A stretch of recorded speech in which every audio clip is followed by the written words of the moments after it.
Organisations का एक नया रूप इन्वेस्टमेंट, बिजनेस और क्रिएटिव इंडस्ट्रीज की दुनिया को हिला रहा है। इन डिसेंट्रलाइज ऑटोनोमस ऑर्गेनाइजेशन या डाओ का कोई कंपनी हेडक्वार्टर्स नहीं है। ये ट्रेडिशनल हायरार्कीज को फ्लैट मैनेजमेंट स्ट्रक्चर के साथ रिप्लेस करते हैं। क्रिप्टो होल्डर्स द्वारा गवर्नड होते हैं और उन नियमों पर बनाए जाते हैं जो ऑटोमेटिक रूप से ब्लॉकचेन पर लागू होते हैं। डाओ के एडवोकेट्स का दावा है कि वे बिजनेसेस चलाने के तरीके को मौलिक रूप से बदल देंगे। कई डाओ पहले से ही लॉन्च किए जा चुके हैं और उन्होंने बहुत अच्छी कुछ चीजें बनाई है। तो आइए जानते हैं उनके बारे में। एक डाओ क्या है? डाओ एक ऐसा ऑर्गेनाइजेशन है जहां टॉप डाउन हायरार्कीज पर बिल्ट होने के बजाय पार्टिसिपेंट्स में कंट्रोल फैला हुआ है। एक डाओ को एक मशीन की तरह काम करने के रूप में देखा जा सकता है, क्योंकि ये प्री रिटन स्मार्ट कॉन्ट्रैक्ट्स में जो भी इंस्ट्रक्टेड होता है उसी को एग्जीक्यूट करते हैं। डाओ कैसे काम करते हैं? एक कम्युनिटी एक डाओ को अडेप्ट कर सकता है और इसे अपने गोल्स के अनुसार प्रोग्राम कर सकता है। कोड स्मार्ट कॉन्ट्रैक्ट के रूप में लिखा जाता है जो किसी प्रकार का गवर्नेंस मैकेनिज्म प्रदान करता है। मेंबर्स आमतौर पर डाओ द्वारा लिए गए डिसीजंस पर वोट देने के लिए गवर्नेंस टोकन का उपयोग करते हैं, जैसे कि फंड्स के एलोकेशन के लिए। कई डाओ के मामले में प्रोजेक्ट में योगदान की गई अमाउंट के आधार पर मेंबर के वोट का प्रभाव बढ़ सकता है। आउटकम पार्टिसिपेशन की डिग्री के साथ साथ वोटिंग प्रेफरेंस पर आधारित हो सकता है। डाओ के क्या फायदे हैं? पहला, ट्रांसपेरेंसी। वोटिंग, फंडिंग डिसीजंस और अन्य एक्शंस किसी के द्वारा भी देखी जा सकती है। दूसरा, मोर फायर पावर। दुनिया भर में मेंबर्स योगदान दे सकते हैं, जिससे डाओ को कंपनियों की तुलना में प्रवेश में कम बाधाएं मिलती हैं। तीसरा, चीपर। कॉन्सेप्ट ने डीफाई में मजबूती से अपनी जड़ें जमा ली है और कई टूल हैं जिनका उपयोग किया जा सकता है, जैसे कि लेगोस। इसलिए डाओ को स्क्रैच से बहुत कम बिल्ड करने की आवश्यकता है। चौथा, कोलैबोरेटिव। सभी को एक प्रस्ताव के लिए एक वॉइस पूल ज्ञान देना और विशेषज्ञों को उनके द्वारा बनाए जा रहे इकोसिस्टम में निवेश करने में सक्षम बनाता है। डाओ के क्या नुकसान हैं? पहला, फ्लैट स्ट्रक्चर। एक स्पष्ट अथॉरिटी फिगर या कमांड की चेन न होने के कारण डिसेंट्रलाइज संगठन काम करने में धीमे होते हैं, क्योंकि निर्णय लेने में अधिक समय लगता है। दूसरा, डिसएग्रीमेंट्स। जब कम्युनिटी स्ट्रांगली असहमत होते हैं तो वह कम्युनिटी दो भाग में विभाजित हो सकते हैं। तीसरा, नो चेंज। कुछ डाओ में जिनके पास सबसे अधिक टोकन है वो एक तरफा कॉल्स लेते हैं, इसलिए गवर्नेंस ट्रेडिशनल ऑर्गेनाइजेशंस के समान दिखता है।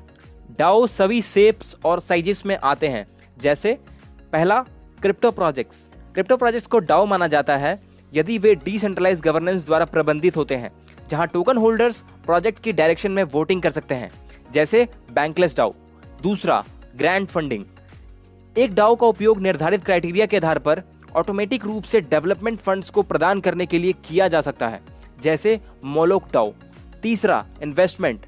मोलोक डाओ को फॉर प्रॉफिट डाओ बनाने के लिए कई बार फॉर्क किया गया है, जो मेंबर्स के बीच शेयर्स और अन्य एसेट को डिस्ट्रीब्यूट और ट्रांसफर कर सकते हैं, जैसे मेटाकार्टल वेंचर्स। चौथा, collecting. Non fungible token NFT boom ने कलेक्टर डाओ जैसे प्लेजर डाओ को फलते फूलते देखा है। तो चलिए अब हम कुछ साल पीछे चलते हैं और जानते हैं कि द डाओ क्या था। द डाओ का सबसे पहला उदाहरण था। इसे Slock.it द्वारा बनाया गया था और इसे इथेरियम नेटवर्क पर बनाया गया था। इसका कोड ओपन सोर्स था, जिसमें कोई भी योगदान दे सकता था। डाओ को क्रिप्टो प्रोजेक्ट के लिए एक वेंचर फंड प्लेटफॉर्म के रूप में काम करने के लिए डिजाइन किया गया था। डाओ टोकन वाला कोई भी व्यक्ति फंडिंग देने के लिए प्रोजेक्ट पर वोट कर सकता है। द डाओ ने 12.7 मिलियन ईथर रेज किया था, जिसकी कीमत उस समय लगभग $150 मिलियन थी। 17 जून 2016 को एक हैकर ने कोड की कुछ लाइंस का फायदा उठाने में कामयाबी हासिल की, जिससे 3.6 मिलियन ईथ, जिसकी कीमत $70 मिलियन थी, को ट्रांसफर कर दिया। फिर भी फंड को चाइल्ड डाओ में ले जाया गया और 28 दिनों तक ट्रांसफर नहीं किया जा सका, जिससे इथेरियम कम्युनिटी को ठीक करने का समय मिल गया। उन्होंने चेन को हार्ड फोक करके एक नई चेन बनाया, जिसे हम आज इथेरियम चेन के नाम से जानते हैं, और पुराने फोक इथेरियम क्लासिक को पीछे छोड़ दिया गया।